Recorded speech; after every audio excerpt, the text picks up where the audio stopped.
Kung isa ka sa mga naku-curious kung magte-take ka ba ng creatine or not, bibigyan kita ng 4 legit effects ng creatine na na-experience ko with no BS. So first, what is creatine? Creatine is a natural compound. Meron na tayo niya sa katawan, mostly stored sa muscles in the form of phosphocreatine. Pero kapag nag-supplement ka, mas tumataas ang energy molecule mo, which is the ATP or the adenosine triphosphate. At yan ang main fuel mo sa high-intensity activities. One of the first effects, it gives you a mental focus and brain boost. Yes bro, hindi lang siya pang muscle.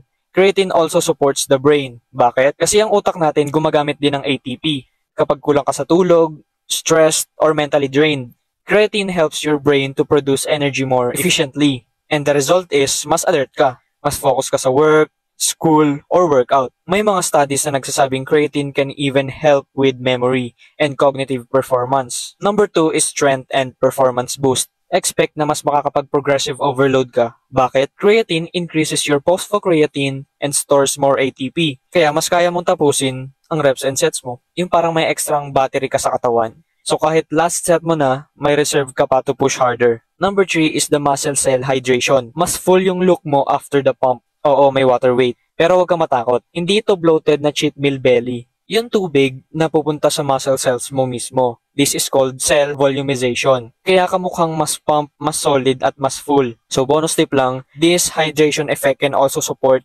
muscle recovery and reduce fatigue. And lastly, the long-term muscle growth. Kapag consistent ka sa training, sa kain, boom, muscle growth over time.